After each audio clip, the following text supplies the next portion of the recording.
All right. Well, let's get started. Hi, everybody. We're excited that you are able to spend your lunch hour with us. And my name is Angie Linz. I'm one of the pediatricians here in Kansas City. And I think I can speak for lots of pediatricians across Kansas City in that over these past few weeks, I've heard from many families coming into the office saying that they are having these strong desires to start having important family conversations about race, but many of them are just feeling a little hesitant to start these conversations, whether they feel unprepared or they feel like they just don't know where to turn for some reliable resources. And so we're happy that 6 pediatric practices here across Kansas City are going to co-sponsor this event today. And I'll give a shout out to Pediatric Associates, Redwood Pediatrics, Village Pediatrics, Shawnee Mission Pediatrics, Preferred Pediatrics, and Cradle Through College Care. So welcome everybody. We hope you enjoy this webinar today. And I'm happy to introduce the other 2 individuals that are on your screen today who are going to help kind of lead this conversation and certainly provide their expert insight.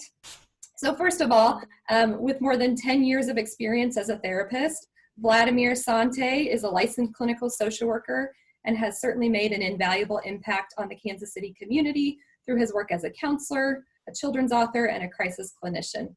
Sainte is committed to providing supportive counseling, not just with children, but also through a partnership with their families and the broader community for a holistic impact on the child's development. He graduated with a Bachelor of Arts in Sociology and a Master of Social Work from the University of Missouri, Kansas City. And as an aside, his children's books titled It Will Be Okay and Just Like a Hero promote resiliency and self-worth in children. So glad to have you, Vlad. Thank you for having me. Awesome. And then Laura Probasco Johnson is also a licensed clinical social worker. She's a registered play therapist supervisor, co-founder of New Strong KC, co-founder of The Art of Play, and a certified Daring Way facilitator. The Daring Way is a highly experiential methodology and is based on the incredible research of Dr. Brene Brown, who is awesome. Laura has over 19 years of postmaster's experience working to better the world around her. Laura started her career in the school system and continued her work abroad in Europe, Kenya, and Sierra Leone. In private practice, Laura uses an eclectic approach to serve each client and their unique challenges. Laura's creative and dynamic nature helps establish a safe, secure environment that allows her clients to grow emotionally and spiritually. And we're grateful that you're here today, Laura. Thank you. So we kind of wanted to make this format a Q&A so that we compiled a list of common questions, and then we're going to open it up to the community as well to ask some further questions. And so Vlad, I'm going to turn it over to you. I know that you, when we had been preparing for this webinar, you had a really powerful video clip that you wanted to show. Explain that to us and explain kind of what we're going to see here in a second. Sure. So what I would like to start off with this video, before we show it, I know that we cannot start the conversation of race with our children unless we ourselves feel confident on knowing that the conversation will be uncomfortable, right? That there will have to be moments where we're going to have to lean into that discomfort and potentially challenge unforeseen implicit bias that we may harbor. So when I first saw this movie, it's Jackie Robinson 42, which came out, I believe, in 2013. There was a very impactful scene. The whole movie was impactful, but there was a very impactful scene that really displayed social conditioning or experiential learning, if you will, where a father and son are at a baseball game, and it's the son's first baseball game, and he's excited and he's pumped to be there with his dad. And Jackie Robinson comes out in the field, and everyone around this young boy is yelling out these racial epithets. And he is shocked. He doesn't know what this word is, but everyone around him who looks like him are immersed in that. And so what you see is that conditioning of they're saying this, so I have to say it, and it's towards that Black man. So this must be okay. So I love this scene because it really shows the impact of how powerful we are as parents and the information and feedback we give to our children. And I do want to give a little disclaimer. The N-word is used in this video, so if you are a parent out there and you're around other children, I would be mindful of that. All right.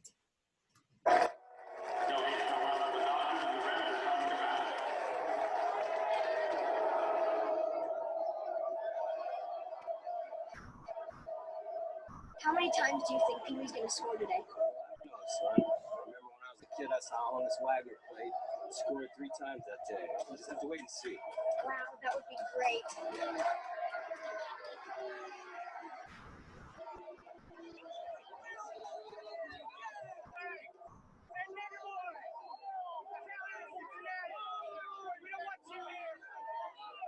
Go back to Brooklyn.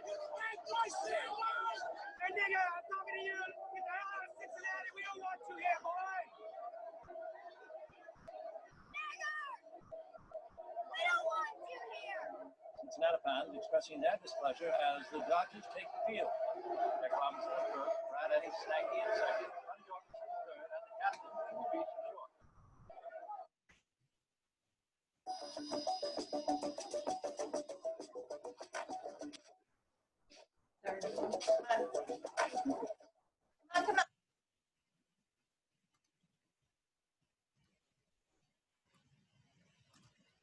Yeah, I would agree. That's certainly an impactful video. Yeah, it really hits home of how racism is not born, it's bred. So. Absolutely. Yeah. Laura, I'm gonna turn it over to you. I think that this kind of starts the question, knowing that parents are sometimes, or families, caregivers, guardians, etc., are sometimes the first people to kind of start those conversations. How would you tell parents or caregivers or guardians, how should they prepare to have these conversations, and what sorts of maybe self-reflection should they do first before we start to have these conversations? Yeah, I mean, Vlad, thank you for sharing that video. I think it really does, it goes in line with this question, which is that's uncomfortable to watch, right? It's uncomfortable to watch just as a person, but it's also uncomfortable to know that that has happened and that continues to happen. And so I think, the first thing Brene will talk about is, and what Vlad you just said too, is we can't do for our kids what we don't do for ourselves. And so if we haven't sat down with our own perspective, our own lens to lean into that discomfort and to know, like, there might be some things of our past that we don't like to really rethink.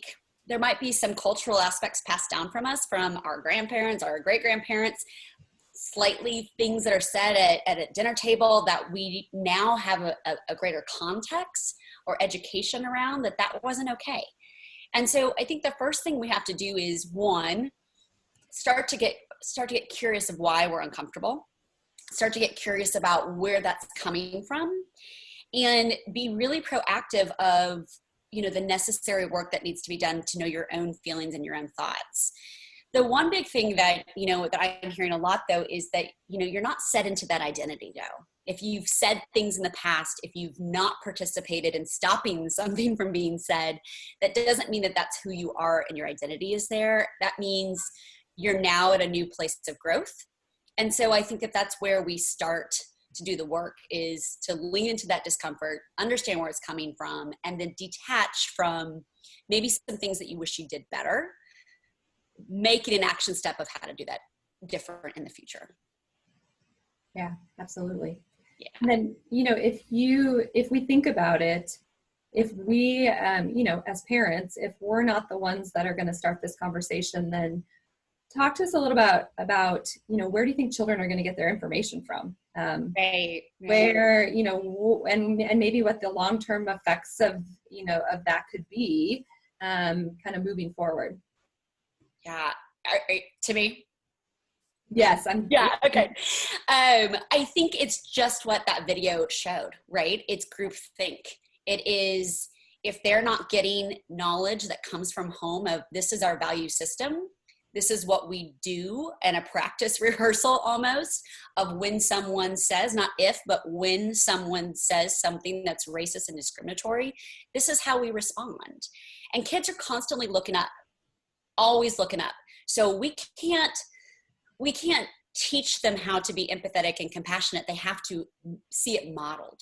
Absolutely. They have to experience it in their bones. And so, you know, as we're younger, they're going to get curious and ask questions, and that's going to make us cringe a little bit, but it's important, right? For us to, that's a normal development. But as they get older, they might participate in, you know, bullying that's discriminatory. You know, Vlad and I were talking yesterday about, you know, the K-State stuff that's going on right now. You have sports teams that are going to start participating in hate crimes. If they don't have the knowledge of, one, that's not our family value, and two, what to do to stop their surroundings from that happening. And I think you have to dress rehearsal that. You have to really participate in how to get out of this, what to do, who to lean on for support, who are your allies that you can go to in those moments, to change the whole situation. Vlad, I'll kind of turn it over to you. So now that, you know, I think a lot of people will ask, well, okay, I want to have this conversation, but when is the right age to start it? And how do you think those conversations are going to differ depending on age? What sorts of things do you need to take into account when you're starting those conversations? That's a very good question. So I am a big proponent of preventive measures. So the earlier, the better, especially if our children are asking the questions. Like Laura was saying, kids are developmentally prone to say the wrong thing because they're learning, and it's our job to teach them in the moment. And research shows us that children begin classifying people based on experience prior to 6 months. And what's interesting about that is that as long as I can remember, we have been teaching our daughter about diversity and the beauty of differences before 6 months by reading her books that center on those concepts. Yes, she may not have the words at the time, but she can see the pictures. She can like group individuals that way. Now, the level of content will differ depending on age. For us, it was very helpful to kind of, so a little bit background, my wife and I were both therapists. So I don't know if that's going to like make or break our kids. Who knows? Time will tell. So a lot of our parenting is focused on treatment or theory. So we really adopted Piaget's stages of development. And there's two specific ones that I really want to touch on. And the first one is pre-operational. And second is concrete operational. And this is why I wanted to bring these up, is because pre-operational is basically from 2 to 7. And children can think about things. About thinking is, and I want to make this, this is a caveat to this, but thinking is still egocentric. So it means they're still absorbed and stuck in their world. There's a challenge here. There are coaching moments during this stage that I kind of want to highlight. For example, 2 years ago, my daughter's 5 now, so she would have been 3 at the time. We were at US Toys, and I was shopping around for some play therapy stuff. And my daughter saw a child in a wheelchair, and she pointed out, and this kid was like a few feet away from us. She pointed out and said, "Daddy, why is that boy in a wheelchair? What's wrong with his legs?" And those are moments where I love being my hue, because you can't see me becoming embarrassed. I'm not going to see that, but I can feel my face becoming super warm, right? So instinctively, parents, and I've done this before, but instinctively parents at that moment are so corrective, like, you can't say that, that's not okay. I just remember looking at the parent and saying, "I'm sorry," leaning down towards my daughter, making eye contact, and having that moment of understanding, exploration, right? Actually, I do use the word validation, because I said to her, like, that you're asking a very interesting question, and I thank you for that. And he's just as special, wonderful, just like you are, and we don't know why he's in a wheelchair, and that's okay. And as I'm standing up, I looked there, I'm like, "Oh yeah, next time don't point. Just don't point." We don't point. That's not good. So diversity is unique, and it's important, and we should not brush it off when our young children, because again, they're learning about the world, right? So when our young children mention something, we should be, it's going to be uncomfortable, but we should be comfortable in talking to them about that. The other stage is the concrete operational stage, which is 7 to 11. And basically this is classified as the major turning point in a child's cognitive development. So why I like this stage is because my daughter, sometimes I think she vacillates between the two. And an example I would provide is that we showed her the Amy Cooper video, And I did this in a way where I kind of factored the two stages of I have to basically break this down in a way that you will understand very by the fact, right? And show you this. And we did, and I was completely blown away by the way she understood it, because she was able to obtain the basics. That a Black man was at a park, a white woman brought in her dog, and she was not following the rules. And the Black man tried to help the white woman, and the white woman was upset and tried to call the police on the Black man. And my daughter, that is how she described it to me, back to me. And she said, I don't understand, that's not okay. Why would someone call the cops on someone that's trying to help? And I looked at her and validated and said, you're right, I don't understand. And sometimes people tend to say things that they don't really mean, but they just don't understand. They don't understand the situation. So I think You You did a great job. Okay, I was like, wait, did I get all that? Did I answer it? Yeah. Yeah. Good. You know, and I would, you know, between the two of you then, either of you can answer it. Knowing this, I think a lot of families say, how do I start the conversation then? What do I say? How do I say it? Where do I say it? What might that look like? And, you know, what questions might children ask as you're going along? So I don't know if you have examples of maybe a good starting point for families, or kind of where to go from there. Me?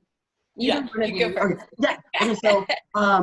Okay, so I tend to break things in ages in my head because I like categorization. So I would say from 0 to 6, I would keep it as very basic as humanly possible. So incorporate books of diversity in your library. My daughter, we constantly find books that reflect her skin tone. Again, the value of worth. One recommendation I would give to start in a very friendly way is a book by Todd Parr, We Are All Different, or It's Okay to Be Different, actually. And it has, I mean, every page is colorful, but it talks about the beauty about being in a wheelchair. Actually, I purchased that book after we had that wheelchair situation, because that's just another way of like, let me find some resources to help you, kid. So the simple messages of just being kind to others. Another resource in a age-appropriate way within that age range is the Sesame Street Town Hall, which was something that came out, I believe, last month. It should still be on YouTube, but I would highly recommend for parents or caregivers to look that up and sit down with their kids and kind of review it, because they did a fantastic job of highlighting what is racism in America, but in an age-appropriate way. For my 7 to 11s, the conversation, in my opinion, can focus more on color, culture, and historical facts. I would suggest reflect on the experiences. To me, it's finding the resources, not resources, but maybe our kids in that age range enjoy watching animated movies. So sit down with them and maybe do some preventative planning. So you find a movie that they enjoy. For example, next week for my place of employment, I am going to facilitate the movie Zootopia. So some of our youth and around that age range are going to watch that. And I am going to pick out scenes that highlight racism, that highlight inequality. And after we watch this movie, I'm going to have maybe 5 to 10 questions, and we'll have a debriefing afterwards. So parents can do that too. They can find movies that kids are into and really pinpoint, is this helpful to start up those conversations? And for like kids who are 11 and on, I would get really deep into conversation. So the example 42 is a beautiful movie to sit down with.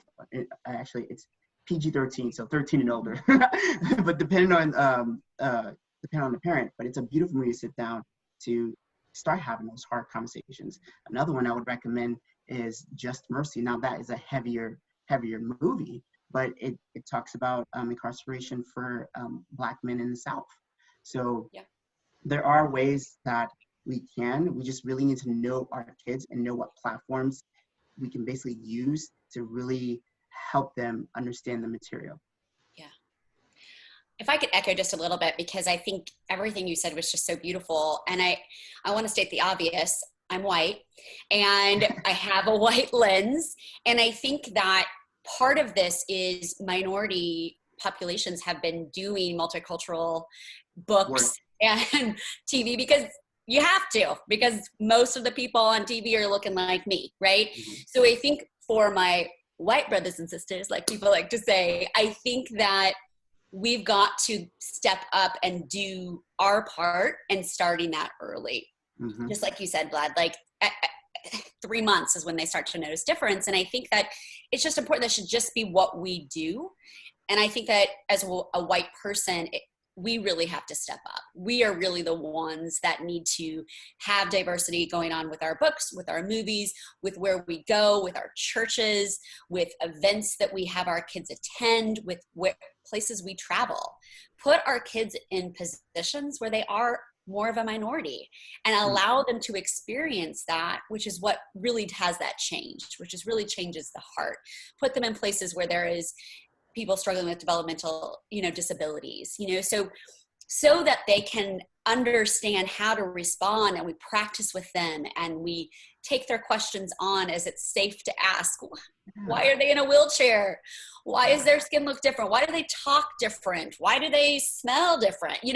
All of the things. Eat at different restaurants. It's really, I believe, the white community's job to start to step up way more than we are. Because we have the privilege of turning on the TV and people look like us, Thank you, Laura. Yeah. I before we started this webinar, we were chatting a little bit, and it hit me a little bit. Laura, you had mentioned, you said, I think all of us as white individuals are sometimes hesitant to start those conversations, but sometimes silence speaks much more, and especially silence is compliance. Yeah. So, I think it's one of those things that we can recognize that it's going to be uncomfortable, and we might get questions back from kids, correct me if I'm wrong, that we might not know the answer to. But it's a starting place, certainly, to just say, I'm going to step out of my comfort zone for a few minutes here and, find a different resource that maybe will spark a little conversation as a family. Yeah, and this month at New Strong, we've been doing hard conversations, and I've been interviewing people, and I've been fumbling my way through it. And luckily, the people that I'm interviewing know my heart, know that I'm trying to get educated, I'm trying to do better, and we can always do more and more and more. But I think that, it's important for us to know that having hard conversations means you're doing that first step into becoming an ally, and you're showing up. And that's where we start to see change. Yeah. Sorry, Mike.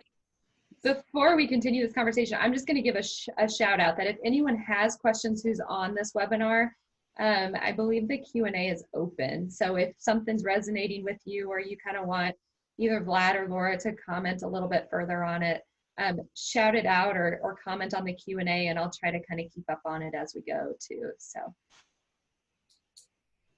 wonderful. Yeah. And then I don't know if any of you have anything else to add, but I also kind of thought it might be interesting to say, okay, you both have families at home, and Vlad, I think you kind of mentioned it, but it would be interesting to hear firsthand examples of, okay, these were times that I actually had a conversation with my child about race, and this is how it went, and these were the struggles or challenges that I had, and these were the successes that I had with it. And maybe that might help give some tips to families moving forward too, to start having these conversations. Okay. So to give a little bit more context, my daughter is 5 years old and my son is 2, and they're both biracial. So that in its sense, a challenge as well, just to understand both worlds. Discussing racism with our daughter has been difficult, despite of my clinical background. However, my wife and I know that the worst conversation that we can have with our children about race is not having a conversation at all. So to start off with a success, our 5-year-old daughter is what is colloquially known as woke.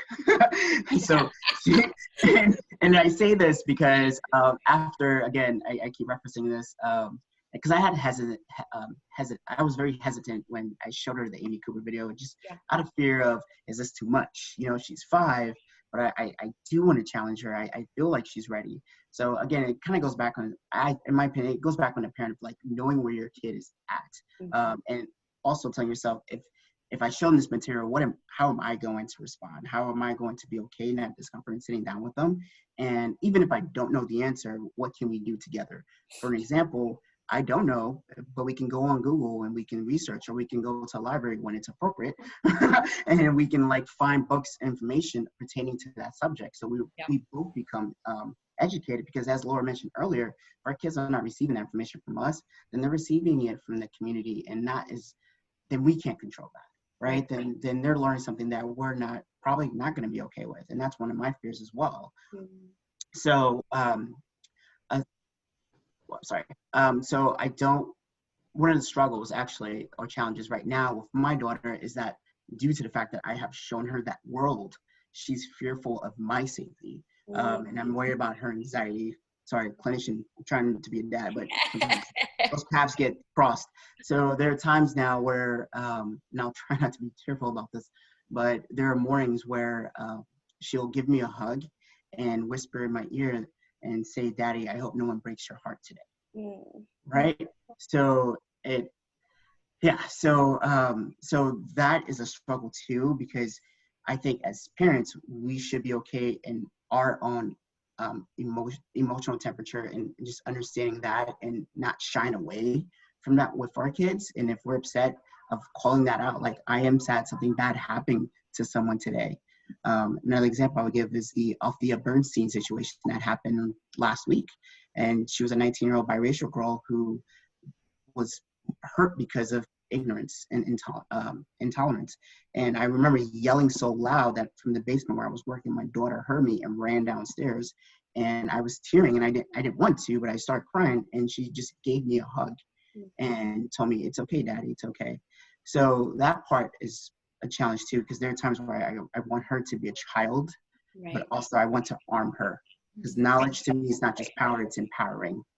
And what's been helping me is, again, the open discussions, again, making the conversation as easy, but not too easy, depending on the age. And we use a lot of validation. I like to call it distinction literacy. So helping or increasing my daughter's awareness of differences in the world. So again, going back to the Top Part book and other books that talk about differences in skin tone, eye color.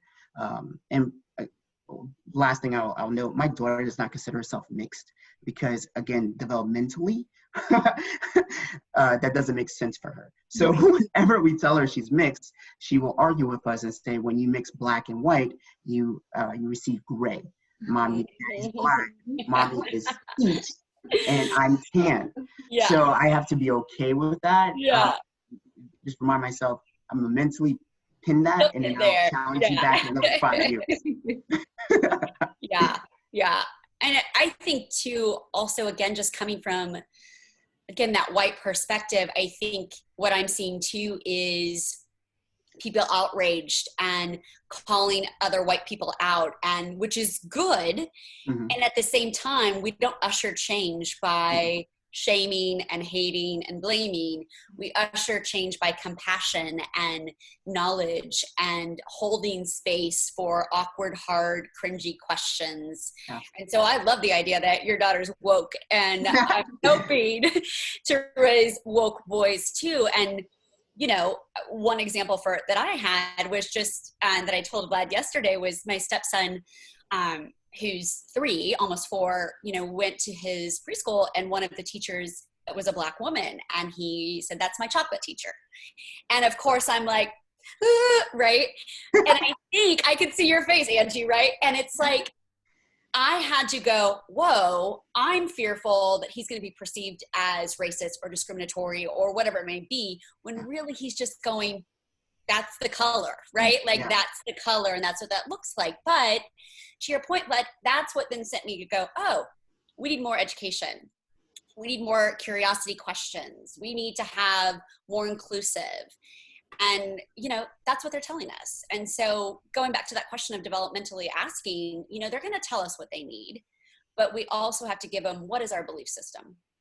And taking care of dad's heart and taking care of daughter's heart. Those are beautiful things, and learning compassion and you know, the way we practice our reactions is a big thing too. Oh, yes, it is. Yeah. Well, I think this kind of segues into it. There's actually a great question that popped up on the Q&A. And this is somebody calling in from London, also. London. Hey. And this question is directed towards Vlad. The question is, how would you suggest parents speak with their kids about when they actually witness racial injustice? Like, what is safe, for an example? And also, if they hear friends being racist, are there key things that you can share as far as when you actually witness this going on, what you should say to your children? Okay. First of all, hi from London. Yeah. That actually is a good question, because it goes back to kind of like a challenge too. Because one of the things, again, I love the idea of arming our children with knowledge, as that is empowerment.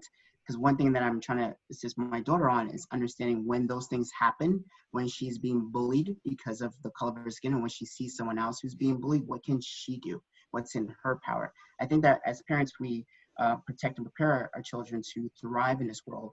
So with that saying, we should provide a form of, I have office hours.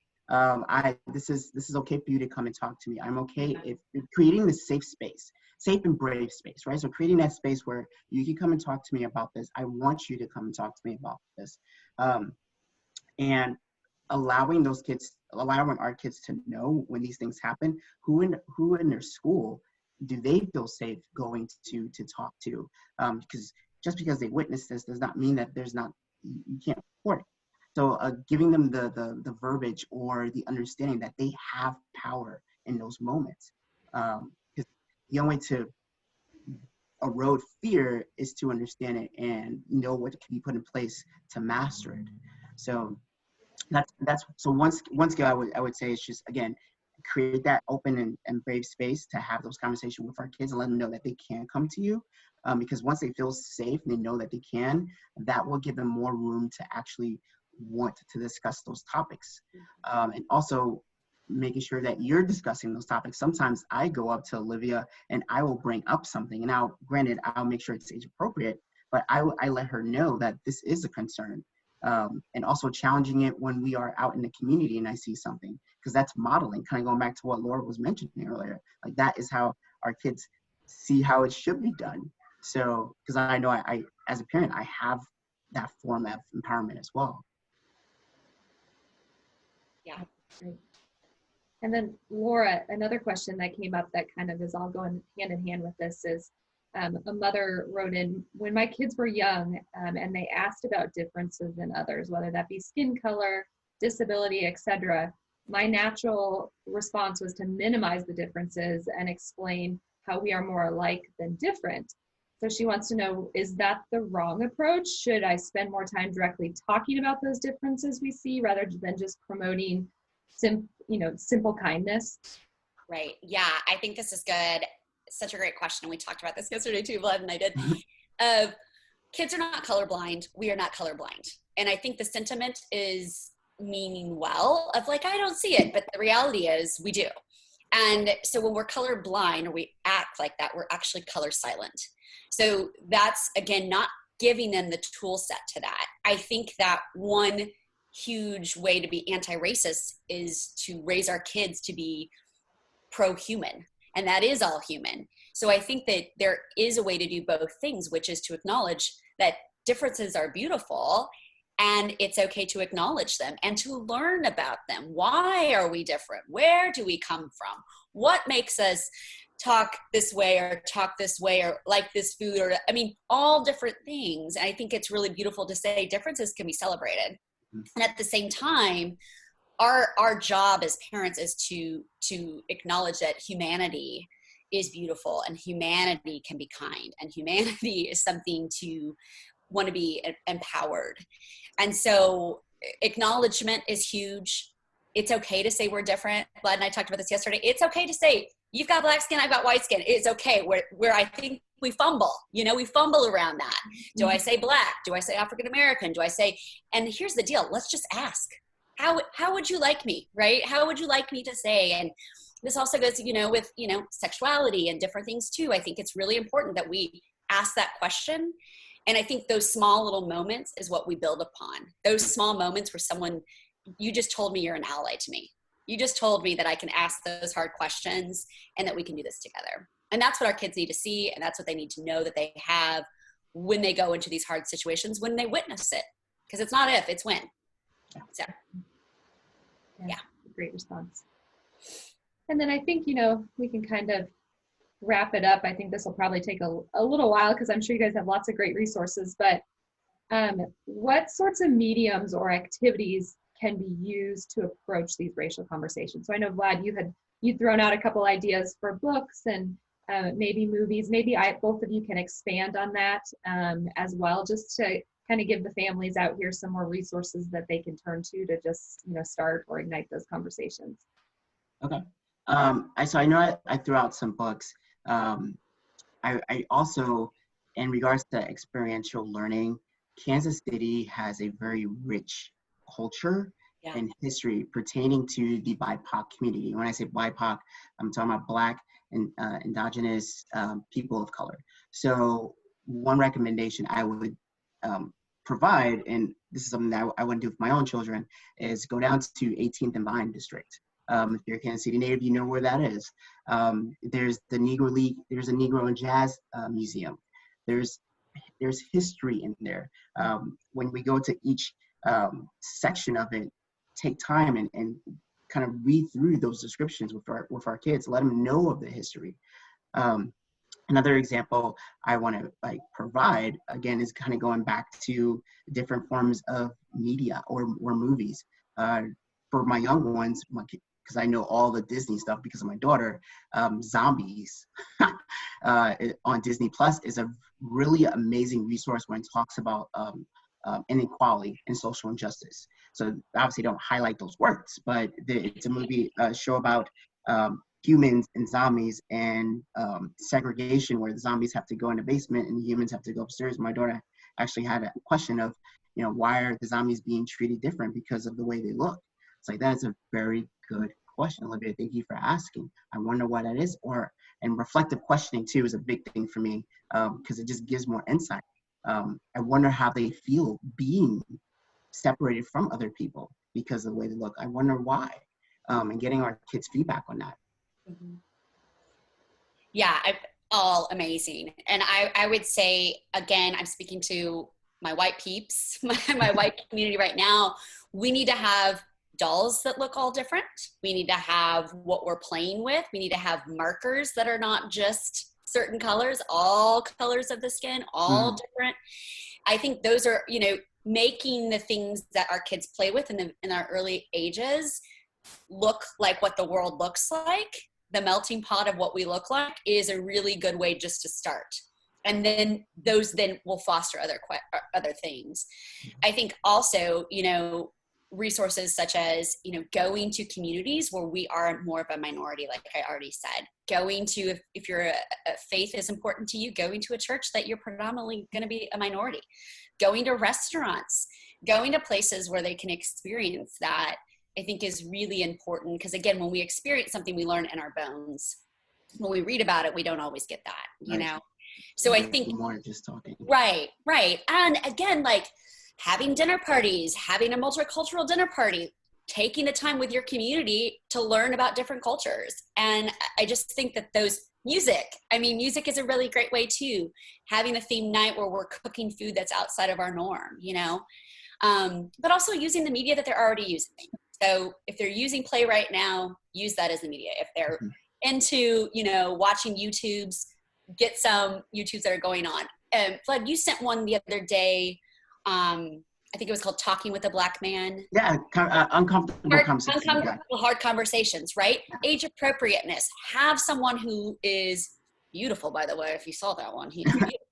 But have someone, if you've got a young boy and he's in sports, like have someone that is speaking to, you know, something he loves or she loves, but at the same time might look different. And I just think there's so many people using their platforms to, you know, acknowledge and to educate, and we need to be soaking all of that up.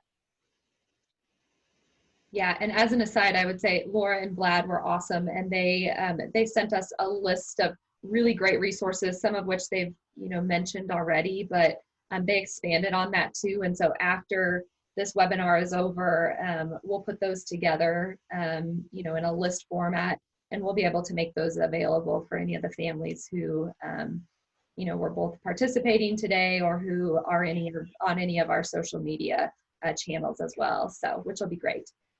And then a couple last minute questions from the audience here. The first one is it's a question for you, Vlad. And the question is how would you define woke?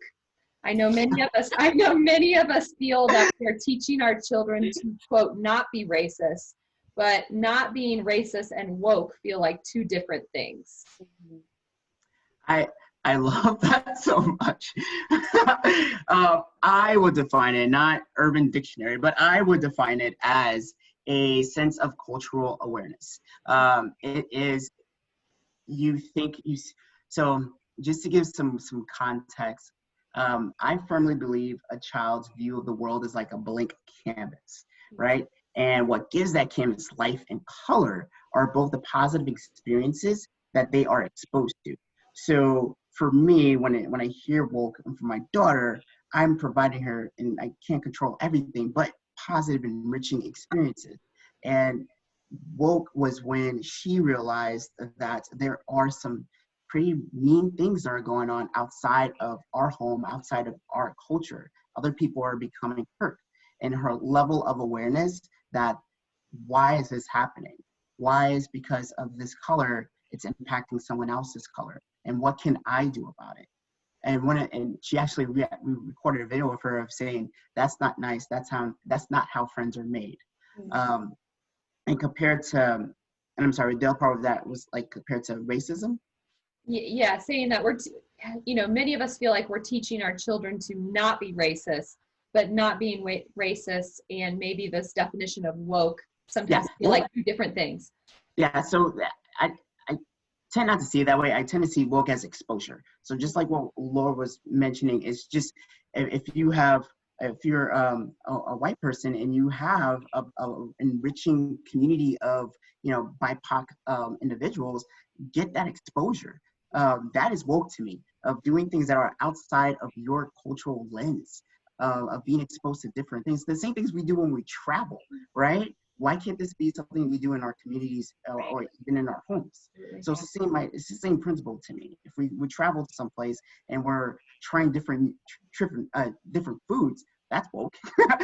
Specifically if you like it, right? So, but you're giving yourself the opportunity to learn something different outside yourself and outside your own culture. So that is my description of it. Yeah.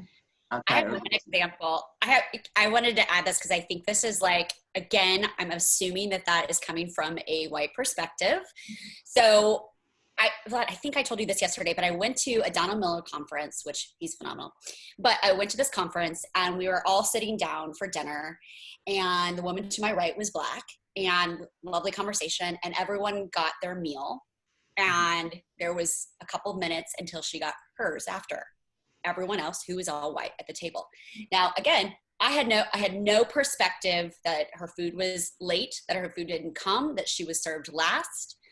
But that would be an experience where then I was woke, because I asked, oh, are you not wanting to eat your food? Because she decided not to eat her food to, stand up for herself. And so kind of at that moment, again, I did this because I didn't know what else to do. Like, I decided, okay, I'm not going to eat my meal. I didn't know what to do, right? But it was that experience of, I don't have that lens, so I would just assume my food's late and be like, gosh, let's keep it, right? That would be my lens, but that's not the accurate lens. And so it made my perspective go bigger versus just so narrow. Yes. Yeah. It's a great example. Yeah. And then either of you can answer this. This is a great question too. There are generational differences in racial acceptance within our family. So when the racist comments your children may hear is maybe coming from a family member, how would you suggest, either of you, that we respond? Yeah. Who? Gosh. I've had this experience. It was, okay, I'll let you go. Yeah, I'll do it and then you think, because I'm okay. sure. I had an experience where I'll keep it general just to respect family members, but we were looking at video and my family's from Iowa, small farm.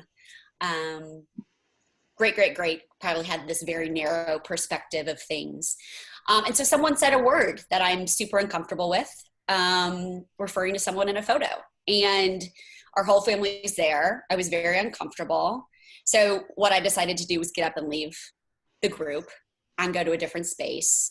And for me, prayer was important for me to do of how to respond. But instead of making a conflict, which maybe now I would do, I decided not to participate in that conversation. I decided to show that respectfully that was not going to be said around me, and I wouldn't encourage it. And, responses were, times were different then, but again, like, I can make a stand, and I can make a stand that is clear, but with kindness. I would echo on that. So not so much with my family, but just obviously in the community. It's not saying that it happens every day that I'm encountering racism, just different forms of it. But when it does happen, like Laura was mentioning, because of my clinical background, I take a step back and really process it. There have been times lately, because of all the heaviness, I just want to latch out, and keeping a certain level of decorum has been difficult. But this actually happened last week, where someone said something that was racially driven to me, and I took a step back and I asked them, do you know where that term, and they weren't trying to be malice, it's just a word, it just slipped out. And I just asked them in a kind way of, do you know where that word originated from? Do you understand what that significance has to people who look like me? And his comment was, well, I was just kidding around. I'm like, I understand that, I hear you. However, I may not view it that way. Right. So can we talk about it? Because I would love to understand why you thought that was okay to begin with. So I think one of the things I always use is seek to understand before being understood. So your point of view is very important to me, and before I educate you, so let me understand where that's coming from, because it might be deeper rooted in your culture that you may not even know. Mm-hmm. So how can I help you to understand that? And provide that education. Absolutely. Yeah. Well, I think that this conversation was super impactful, at least for me, and hopefully everyone who's who's been participating. And I think even Laura and Vlad can probably say that they learned something from the other person as well. Sure. Which is awesome. And I think this is, these conversations are important. And, as we wrap up, I would say again, they've been so gracious to, lend us their time, but also to lend us some of their resources that they, provide for other families as well. So we'll provide those for you guys. And then, if anyone out there has a specific question that they either didn't get answered today, or they just didn't feel like, they wanted to, reach out to ask it today, certainly, reach out to one of us. I think any of us are certainly willing to try to get that answered for you, or to, direct you in the way to have that answered. So we really appreciate both of you, Vlad and Laura. Thank you so much.